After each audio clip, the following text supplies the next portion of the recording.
Hello, my name is Tracy Taylor, and I'm a student at Liberty University. My major is public health nutrition with a concentration in nutrition. I'll be graduating in the spring of 2024, and my practicum project was on unhealthy eating for aging adults.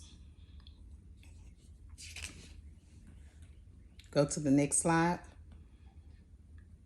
Healthy eating among the elderly. That's what we really want to focus on, making sure that they understand that we wanted them to understand the importance of eating healthy. This took place in the community of Flora, Mississippi, at a local church, Shady Grove Missionary Baptist Church. Our target audience was elderly and aging adults between 55 and 80. Some of the things that we accomplished. We had a community health fair. We had the workshops, which I'll talk a little bit about what we did in the workshops. We prepared healthy meals. We did that weekly. We also did a nutrition assessment. And we also arranged for other resources for the elderly in the community also. So we work with Mississippi Food Network to also be able to obtain fruits and vegetables and things like that to be able to give out also. Next slide.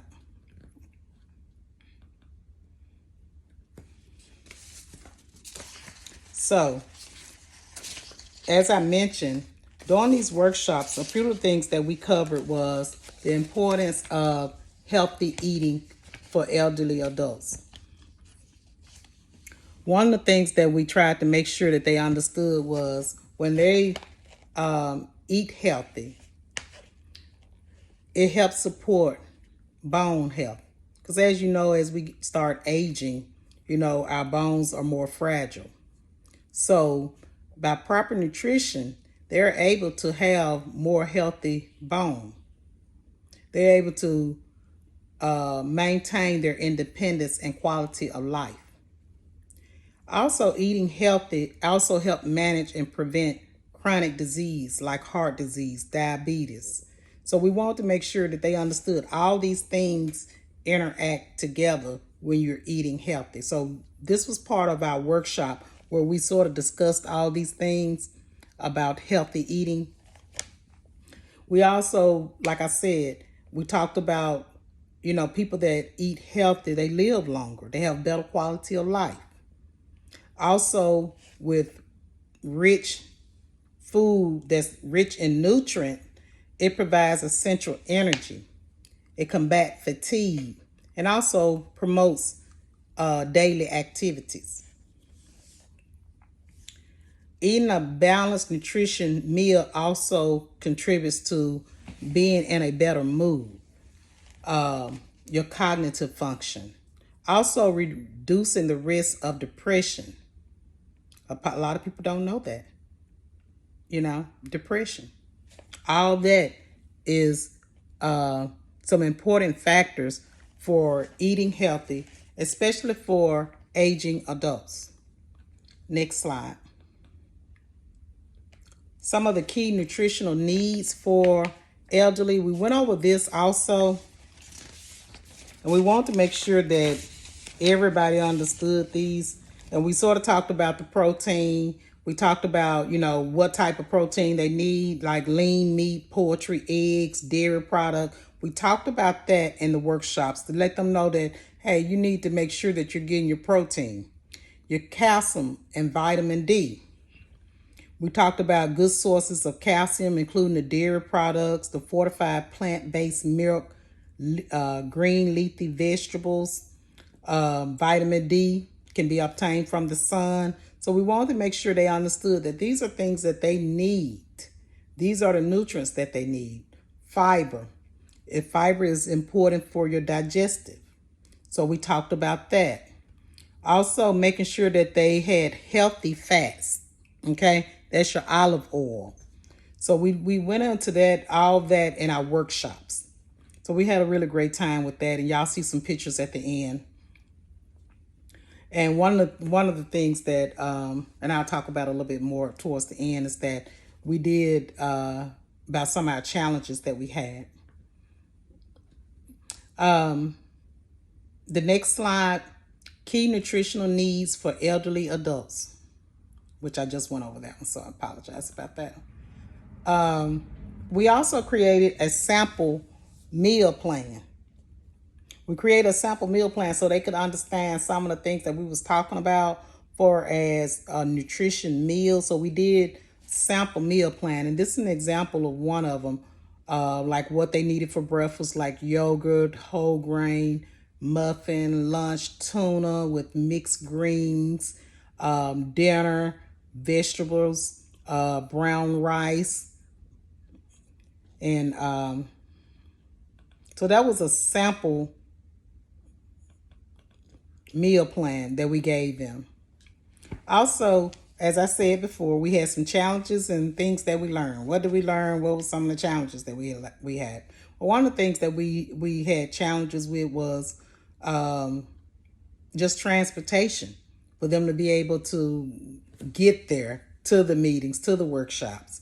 So transportation was one of them. Reaching out to be able to get the resources that we needed, because we initially was trying to just do donations from just different places, the grocery stores, but we end up going to the Mississippi Food Network, and being able to reach out to different resources to get those resources that the elderly needed, or just making sure that it's available for them when they need it. Food insecurities was one of the issues that we had. And then some of the things that we learned was that as you get older, decrease in appetite. You know, elderly, when they start getting older, they don't eat as much as they normally do. And one thing that I realized when they took the assessment was that they don't eat like they normally eat, but guess what? They're malnutrition. They're at risk for malnutrition. So we probably had about 90% that was at risk of malnutrition or was at malnutrition. So that was something interesting that we learned. Dental issues, because they start losing their teeth. So certain food they can't eat. So those were some of the challenges. Those were some of the things that we did learn, you know, as we was going through the project. Next slide. Recommendations for future and conclusion. Recommendation is to continue to keep the elderly informed about healthy eating, keep resources available throughout the community, and also focus on getting more churches and organizations involved with the elderly care. If you notice on this slide right here, you see where we had our 21st annual health wellness fair. The assessment that we use, on the assessment, it asks them about their personal information for as their weight, height, you know, do they have any medical conditions? So this is the assessment that we use. This other picture is a picture of, this was the group, the men's group, where we realized that was one of the challenges that we had. We realized that it was sort of hard getting them there, but if they had another event, it was easier for us to come in and do that workshop, incorporate that workshop within the group that they was already having. So this was a men's retreat that they was having at the church. So we ended up being able to speak with them and include our workshop with them on that. So one of the main things that, like I said, we learned was that, you know, a lot of our elderlies, they are malnutrition or at risk. They can also, and I didn't mention this before, but they also can take multivitamins to also help to make sure they get their nutrients, and just making sure that they're eating, you know, fruits and vegetables, lean meat, and just making sure they're eating a proper diet. Well, this concludes my project. Thank you. Y'all have a great day.